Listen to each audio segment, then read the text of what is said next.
আম্মা জান জিজ্ঞাসা করছিলেন, ইয়া রাসূলুল্লাহ, কিয়ামতের দিন কিরকম হবে, আমরা কিভাবে আসবে? তো আম্মা জানকে আল্লাহ রসুল বলছিলেন হুফাতান ওরাতান, পায়ে হাইটা আসবে, উলঙ্গ আসবে। আম্মা জান চিৎকার দিয়া বলছে, আলা ইয়ারা বাযুনা বাযা, আমাদের একজন আরেকজনকে দেখবে না? আল্লাহ রসুল আম্মা জানের কোলে শোয়া ছিলেন, উঠা বসছেন, চেহারার রং পরিবর্তন হয়ে গেছে, আর বলছে, আয়েশা ইয়াউমুন আসির, আয়েশা বড় কঠিন দিন। তো দুটা চিত্র তুলে ধরছেন আম্মার সামনে, বলছে, আয়েশা কিরকম কঠিন শুনবা? কাআন্নী আনজুরু মূসা মুতালাফফিফুন বিউমুদিল আরশ ওয়া ইয়াকুলু রাব্বি লা আসআলুকা আল-ইয়াওমা উম্মি ওয়া লা আসআলুকা আল-ইয়াওমা উখতি আসআলুকা নাফসি নাফসি নাফসি নাফসি। বলছে, আয়েশা এরকম কঠিন দিন আমি দেখতেছি যেন মুসা আলাইহিস সালাম আরশের খুঁটি ধরে চিৎকার দিতেছে আর বলতেছে, আল্লাহ আজকের দিনে মাকে চাই না, বোনকে চাই না, চাই আমাকে বাঁচান, আমাকে বাঁচান।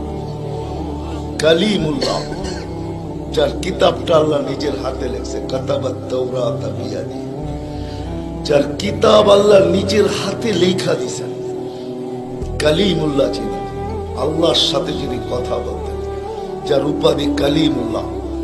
উলুল আজমি মিনার রসুল, 5 জন নবীর ভিতরে একজন যিনি, 5 জন উলুল আজমি মিনার রসুলের ভিতরে। আল্লাহ রসুল বলছে, আয়েশা আরেকটু দৃশ্য বলবো তোমাকে? তো বলছে, ইয়া রাসূলুল্লাহ বলেন। বলছে, ওয়াজিআ বিজাহান্নাম, জাহান্নামকে যখন আনা হবে 70,000 শিকল লাগানো হবে, প্রত্যেকটা করার সাথে 70,000 ফেরেশতা ধরবে। তারপরও জাহান্নাম ছুটবে, সব ফেরেশতাদের হাতের থেকে ছুটা নিচে কিয়ামতের দিন মাঠের দিকে যখন ভাগতে থাকবে, তো জিবরিল আলাইহিস সালাম আল্লাহর পাশে থাকবে, চিৎকার দিয়া বসা পড়বে আর বলবে, রব্বি সাল্লিম সাল্লিম, রব আমাকে বাঁচান, আমাকে বাঁচান। ওই দিন শুধু একজন ব্যক্তিত্ব, আপনার আমার রসূল মুহাম্মদুর রাসূলুল্লাহ সাল্লাল্লাহু আলাইহি ওয়াসাল্লাম শুধু উম্মতি উম্মতি বলে চিৎকার দিলেন। আল্লাহ এটাই জবাব দিতেছেন, আনতা তাকুল উম্মতি, আমি জানি আপনি উম্মতি বলে চিৎকার দিবেন, কেন এখানে শুধু ব্যথা উম্মতের, আর কোনো ব্যথা নেই, কোনো ব্যথা নেই, শুধু ব্যথা উম্মতের ব্যথা।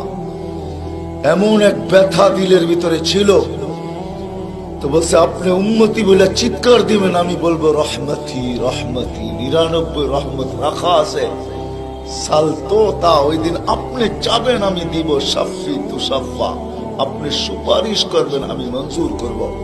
আর এক রিওয়ায়াতে আল্লাহ বন্ধুকে সান্ত্বনা দিয়েছেন, বন্ধু আনা মালিকি ইয়াউমিদ্দিন আনতা সাহিবা ইয়াউমিদ্দিন, আমি কিয়ামতের মালিক বটে কিন্তু বাদশা কিন্তু আপনি, আমি মালিক কিন্তু বাদশা আপনি। ব্যথা ছিল, ব্যথা। সুনামগঞ্জের মানুষ আমার চেয়ে বড় বড় ওলামার আওয়াজ করছে, আমি শুধু আপনাদেরকে একটু নবীর ব্যথা শুনাইতেছি, কিরকম ব্যথা ভিতরে ছিল। চলেন, যখন ব্যথাই শুনাইতেছিলাম তো আরেকটু শুনাই। প্রথম সিংহায় ফুতে সব ধ্বংস হয়ে যাবে, এটাকে নফখাতুল উলা বলে, কিয়ামত যেটাকে বলে। দ্বিতীয়টাকে নফখাতুল নুশুর বলে, দ্বিতীয় সিংহা ফুতে সব আবার জন্ম হবে, সব পয়দা হবে। কিন্তু এর আগে মৌত সবার হয়ে যাবে, মালাকুল মৌতেরও মৌত হবে, এটাও সত্য, হাদিসে আছে। আমি অতদূর টানতে চাইতেছি না। সর্বশেষ যখন মালাকুল মৌত থাকবে, তা আল্লাহ জিজ্ঞেস করবে, মাম বাকিয়া ইয়া মালাকুল মৌত, কে বাকি? তো বলবে, লা মা বাকিয়া আহাদ ইল্লা আনা ওয়া আনতাল হাইয়ুল লাযী লা তামুত। আকাশ জমিন আরশের নিচে কোথাও কোনো সৃষ্টি বাকি নাই, শুধু আমি একা বাকি আর আপনি। আল্লাহ জিজ্ঞাসা করবে, আইনা আনতা, তুমি কোথায়? তো বলবে, তাহতা আরশিক, আমি আপনার আরশের নিচে, উপরে তো না। আল্লাহ বলবে, মাদা তারাও, আরশের নিচে তাকায় দেখো তো কি দেখা যায়? তো উনি লেখা দেখবে, আজকেও আছে, ওই দিনও উনি দেখবেন, ইন্নী কাতাবতুল মাউত আলা মান তাহতা আরশি, আমার আরশের নিচে যে আছে তাকে মরতেই হবে। আল্লাযী হাই চিরঞ্জীব ফাহুয়া ফাওকা আরশি, সে আমার আরশের উপরে বিরাজমান। তো বলবে আল্লাহ এই লেখা আছে এখানে। তা আল্লাহ বলবে ফাতামুত আনতা, এবার তোমার পালা। ফাইন্নাকা তাহতা আরশি, তুমি আমার আরশের নিচে। ওয়া ইন্নী কাতাবতুল মাউত আলা মান তাহতা আরশি, আর আমার আরশের নিচে যে আছে তাকে মরতেই হবে। সায়ুলকি আলাইহি সাকারাতাল মাউত, আল্লাহ ওনার উপরে মৃত্যুর যাতনা ঢালবেন। আজকে যদিও উনি মৃত্যু সম্বন্ধে কিঞ্চিত ধারণাও রাখেন না, আমার বিশ্বাস উনি মৌত কি জিনিস জানেন না। এটাই তো সত্য। কি যাতনা বিষে বুঝিবে সে কিসে, কবু আসি বিষে ডংসিনি জানে। সাপের বিষ তো ওই বোঝে যাকে সাপে দংশন করছে। উনি তো নিয়ে যায় শুধু আমাদেরকে, হুকুম হয় অপারেশন সাকসেস করে না, নিয়ে যান। এমনকি প্লেনের ভিতরে উনি অপারেশন চালান, ঠিক না? মানুষ প্লেনও মরে ইদানি, আগেও মরছে। উনি নিয়ে যান, উনি মৃত্যু সম্বন্ধে কিঞ্চিত ধারণা রাখেন না। তো যখন আল্লাহর ওনার উপরে সাকরাতুল মউত, সায়ুলকি আলাইহি সাকরাতুল মউত, মৃত্যুর যাতনা আল্লাহ ঢালবেন, তো ওই দিন উনি চিৎকার দিবে, চিৎকার। কিরকম চিৎকার? বলবে বিইজ্জতিকা ওয়া জালালিক, তোর ইজ্জত আর জালালের কসম, ওয়া উলুবি মাকানিক, তোর উচ্চতার কসম মালিক। লাউ আলিমতু সাকরাতাল মউত, মৃত্যু সম্বন্ধে যদি আমার কিঞ্চিত ধারণা থাকতো, মা কাবাস্তু আরওয়াহাল মুমিনিন, কোন মুমিন মুসলমানকে আমি এত কষ্ট দিয়ে নিয়ে আসতাম। এত কষ্ট, কিন্তু বহুত ওনার হবে। উনিও মুখ থুবড়ায় পড়বেন। দ্বিতীয় নফখার আগে আল্লাহ 4 জনকে পয়দা করবেন, জিবরিল, মিকাইল, ইসরাফিল, মালাকুল মউতকে। কিন্তু পয়দা করতে দেরি, জিবরিল আলাইহিস সালাম কানতে দেরি করবেন না। 3 জন জিজ্ঞাসা করবে কান্নার কারণ, বলে ইদান ইউমার ইসরাফিল, এখনই হুকুম করা হবে ইসরাফিলকে নফখাতুন নুশুরের জন্য, আর আমাকে হুকুম করা হইবে আল্লাহর বন্ধুকে মাকামে মাহমুদে নিয়ে আসার জন্য।